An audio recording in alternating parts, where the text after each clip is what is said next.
Сега на живо от центъра на Бургас включваме Катя Касабова, която е съсобственик и главен редактор на бургаския сайт Флагман, един от най-популярните бургаски журналисти. Добро утро, Катя! Добро утро! За съжаление обаче излизам от място, където видях неща, които са потресаващи. Имам предвид вида на момчето, което лежи в бургаската морга. Какво се е случило? Къде си била ти?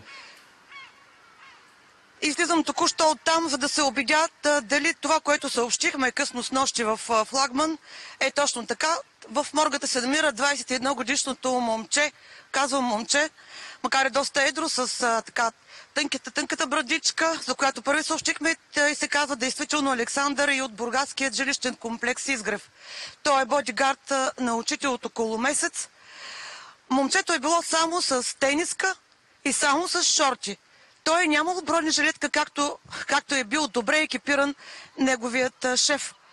Прострелян е в гърба, има 3 огнестрелни рани, една от които фатални, от към лявата част, в сърдечната област.